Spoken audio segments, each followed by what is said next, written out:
Salam dostlar, bu videoda fiskal blok imtahanında karşılaşabileceğiniz 5 vacip sual tipine bakacağız. Sualları birlikte adım izah edeceğim ki sualları daha rahat bir şekilde başa düşəsiniz. O zaman başlayaq. Demek önce baxaq birinci sualımıza. Buradan qələmi götürün. Aha. Demek birinci sualımızda bizə nə deyir? Deyir ki, ikinci nöqtənin birinci nöqtənin güzlüyü xəyalına nəzər süratini hesablayın. Baxın ilk önce birinci cisme. Birinci cisim V1 bərabər 10 metr bölü saniye süratlə hərəkətdir. O zaman birinci cismin xəyalı və bir də bir şey var ki, əgər birinci cisim gözə yaxınlaşırsa, deməli birinci cismin xəyalı gözə yaxınlaşacaq. Yəni bu istiqamətdə yaxınlaşmış olacaq. Əgər V1 10 metr bölü saniyə isə, bu da 10 metr bölü saniyə olmuş olacaq. İkinci cismin sürəti nə qədərdir? 15 metr bölü saniyə. Onda buradan yazalım. İkinci meycenin nəzər sürəti, yəni V2 bərabərdir. V2 çıxılsın V1. O da bərabərdir. V2 sürəti nə qədərdir? 15 metr bölü saniyə. Yazıram 15 çıxılsın. V1'in güzdəki xəyalın nəzər sürəti nə qədərdir? 10 metr bölü saniyə. Onu da yeni yazıram 10. 15'in 10 çıxan bizə nə qədər verir? 5 metr bölü saniyə. Demək sualımızın cavabı nə olacaq? 5 metr bölü saniyə. Yəni D variantı. Sualı bir də təkrar izah edirəm. Deməli bizə iki dənə cisim verib. Biri V1 10 metr bölü saniyə, bir də V2 15 metr bölü saniyə. Birinci cismin gözünün nəzər sürəti 10 metr bölü saniyədir. İkincisini də bizə verir 15 metr bölü saniyə. Və bizə soruşur ikinci birincinin nəzər sürəti. Əgər bu cisimlər eyni istiqamətdə hərəkət edirsə, deməli bu sürətlər, yəni nisbi sürət tapanda çıxılır. V2 bərabərdir V2 çıx V1, o da bərabərdir. V2 bizə verib 15, V1 də bizə verib 10. Onda 15'den 10 çıxan bu bizə nə qədər verir? 5 metr bölü saniyə. Ona göre cevabımız olacak. D variantı yani 5 metr bölü saniye. Şimdi bunu sildirəm.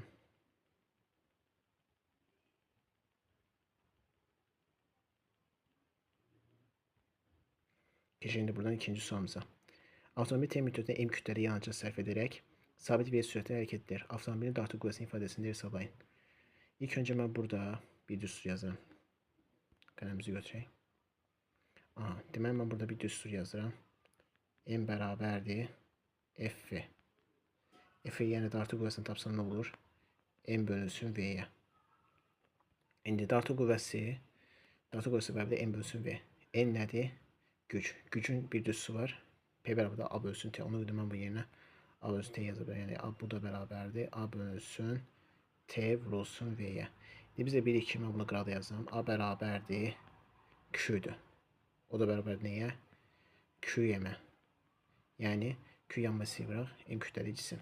Yəni mən bunun yerinə QM yaza bilərəm. QM yazıram. VT-də olduğu kimi qalır. Deməli cavabımız nə olur? QM bölünsün VT. O da harda var? B variantı var. Yəni cavab olacaq B variantı. Sual sizə bir dənə təkrar izah edirəm. Baxın ilk öncə M bərabərdir FV. N nədir? Güc. F dartı qüvvəsi, V sürət. Dartı qüvvəsini burada tapıram. Güc bölünsün V'yə. İndi güc nədir? A bölünsün T. Yəni işin zamanı olan nisbəti. V də olduğu kimi qalır. A da nədir? Q. Yəni belə deyək yanma hissəsi. Yəni yanma hissəsi nədir? Xüsusi yanma hissəsi var. M kütləli cisim. Yəni bunun hansına bərabərdir? Onda bunu yeni yazıram Q'yə. VT də olduğu kimi qalır. Cavab olur Q'yə bölünsün VT. İndi burada baxaq 62-ci suala. İşıq sınırlı məsələ 1.6 olan mühitdən 2.5 olan mühitə keçiddə tezliyi necə dəyişər? İlk öncə bunu buradan deyək ki, işıq bir mühitdən başqa mühitə keçəndə periyod, tezlik və bucaq sürəti bunlar dəyişmir. Ona görə bir mühitdən başqa mühitə keçəndə ki, tezliyi necə dəyişər? Tezlik dəyişməz olduğu kimi qalır. Ona cavabımız olacaq burada B variantı, yəni dəyişməz. Keçən il buradan 66-cı suala. Eyni həcmli bölməli qapalı K qabında verilmiş şəkildəki qədər maye var. Bu qabı üfüqi səthi üzərində şəkil 1, şəkil 2 və şəkil 3-də kimi qoyduqda mayenin qabın dibinə göstərdiyi təzyiqlər arasındakı fərqi, yəni təzyiqləri müqayisə edin. Demək bizə belə bir dənə şəkil verilib, şəkil yaxınlaşdırıram. İlk öncə gəlin buradakı mayenin hündürlüyünü, yəni səviyyəsini buraya qədər qeyd edək. Tutaq ki, məsələn buraya qədərdir. Düzü şəkildə tam olaraq verməyib, çünki biraz bulanıq verilib ona görə. Yəni fikirləşək ki, buraya qədər verilib. Deməli bu obşu mayenin səviyyəsi 3 tamanı əhatə edir. 3 tamanı əhatə etdiyi üçün bu şəkillərdə də mayenin səviyyəsi 3 tamanı əhatə etmiş olacaq. Baxın, bu şəkil 1-dir, bu da şəkil 1-dir. Ona görə bunlar eyni olduğu üçün bunu da eyni səviyyədə qəbul edirəm. Burada 3 tama dedik ki, axı qəbul edir. Ona görə burada 3 tama olacaq. Burada 3 tama qəbul edəcək. Burada da 3 tama səviyyəsinə qədər qalxmış olacaq. İndi hidrostatik təzyiq düsturu nədir? P bərabərdir rho J H. Görürəm ki, rho sabitdir. Rho nədir? Mayın sıxılı. Hər şeyin su olduğu üçün, suyun sıxılığı da sabit olduğu üçün hər şeyin də rho sabitdir. Ona görə rho-ya əldə etməyəm. J nədir? Səbirsizlik təcili, o da hər üçün sabitdir. Çünki J bərabərdir 10 metr bölü saniyə kvadratıdır. Amma H nədir? H sabitdir. Çünki birində 2-dir, birində 1-dir, birində də 3 damadır. Baxın. Burada mayinin səviyyəsi 2 damadır. Burada mayinin səviyyəsi 1 damadır. Burada da mayinin səviyyəsi 3 damadır. Hündürlüklər arasındakı fərqi müqayisə etsək, yəni hündürlükləri müqayisə etsək, H3 böyükdür H2-dən, o da böyükdür. Yox, H3 böyükdür H1-dən, o da böyükdür H2-dən. Onda P ilə H-dan düz mütəsib asılı olduğu üçün P3 də böyükdür P1-dən, o da böyükdür P2-dən. Yəni P3 böyükdür P1-dən, o da böyükdür P2-dən. Cavab olacaq C variantı. Bir də izah edirəm, təkrar. Deməli, ilk öncə biz mayın səviyyəsini qəbul etdik. Dedik ki, məsələn, K nöqtəsinə qədər mayın səviyyəsi var. İndi mayın səviyyəsi neçə damadır? 3 dama. Ona görə digər şəkildə 3 dama olmuş olacaq. Yəni burada da 3 dama, şəkil 2-də də 3 dama, yəni 1, 2 və 3 əhatə edəcək. Şəkil 3-də 3 dama.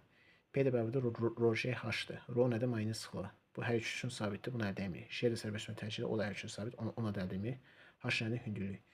Birincisində 2 dama hündürlüyüdür, ikincisində 1 dama hündürlüyü, üçüncüsündə 3 dama hündürlüyü. Hündürlüklər arasındakı hündürlüyə müqayisə etsək, H3 böyükdür H1-dən, o da böyükdür H2-dən. Ona görə P3 də böyükdür P1-dən, o da böyükdür P2-dən. Niyə? Çünki P bərabərdir ρ H-dır və P H-dan düz mütənasib asılıdır. Cavab olacaq P3 böyükdür P1 böyükdür P2-də, o da cavab olacaq C variantı. İndi keçək buradan. Bunları bir dənə silin.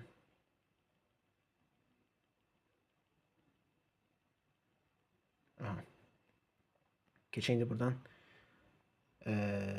63-cü suala. Amper var saniyə bölü kiloqram bıraq farad. Hansı fiziki kəmiyyətindir? Vahididir. İlk öncə gəlin bunları açaq. Deməli, bir dəqiqə qələmi götürüm. Aha. Bunu biraz böyük yazacağım ki tam aydın olsun. Amper bıraq saniyə bölünsün. Kök altında kiloqram vurulsun farad. Bərabərdir. Amper nədir? I.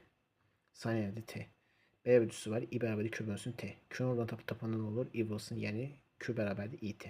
Q də nədir? Kulondur. Ona yeni yazıram. Kulon bölünsün. Kök altında kiloqram nədir? Kiloqram olduğu kimi qalsın. Onu əldə etmək. Farad tutumdur. Tutumun düstur nədir? Səbəbidir Q bölünsün O. Q nədir?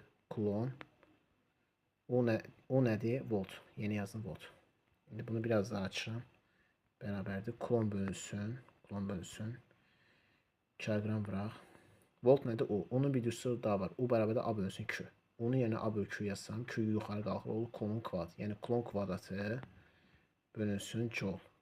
İndi bu kök altı kulon kvadratından kökdən çıxır nə? Kulon. Kulonla bu kulon ixtisara gedir. Qalır nə? 1 bölünsün, kök altında kiloqram bölünsün joule. Bu da tərsinə çevir olur nə? Kök altında joule bölünsün kiloqram. İndi bunu biraz daha açıram. Bərabərdir qoyuram. Bunu biraz qələmin rəngini biraz dünt götürüm. Aha. Deməli, joule nə olur? Joule açılır kiloqram vuran metrin kvadratı bölünsün saniyenin kvadratı vurulsun. Kiloqram olduğu kimi qalır. Burada kiloqram, burada kiloqram ixtisara gedir. Qalır yerdə nə? Kök altında metrin kvadratı bölünsün saniyenin kvadratı. O da bərabərdir. Metr bölünsün saniye. Çünki metrin kvadratından metr çıxır, saniye kvadratından saniye çıxır. Ona görə cavabı metr bölü saniye. Bu da bizə verir sürəti. Yəni sürət vermiş olacaq. Bir dənə də izah edirəm təkrar. Baxın, ilk öncə biz nə yazdıq? Amper bölü saniyə bölü kiloqram və farad. Bu olduğu kimi qalır. İndi bunu açırıq. Amper bölü saniyə nədir? Kulon. Çünki I bərabərdir Q bölünsün T'dir. Q-nin oradan tapandı IT. Yəni IT Q-yə, Q də kulonu bizə bildirir. Sonra kiloqram vuraq. Faradın yeni yazdım bu arada. Kulon bölünsün volt yazmış oldum. İndi volt nədir? O. O da nədir? A bölünsün Q. Tərsinə çevir olun nə? Kulon kvadratı bölünsün joule. Kulon kvadratından kök çıxır kulon. Kulonun ixtisara gedir. Qalır kiloqram bölünsün joule. Bu da 1 bölünsün kiloqram bölü joule verir.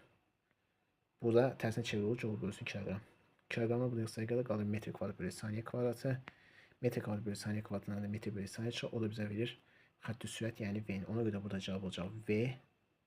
Yəni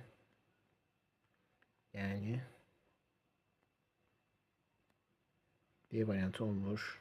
olacaq.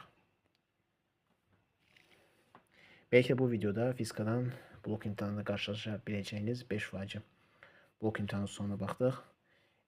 Ümid edirəm ki, bu video sizin xoşunuza gəldi. Əgər belə videoların davamını istəyirsinizsə, videonu bəyənməyi və kanala abunə olmağı unutmayın. Digər videolarda görüşənədək sağ olun, salamatçılıqla qalın.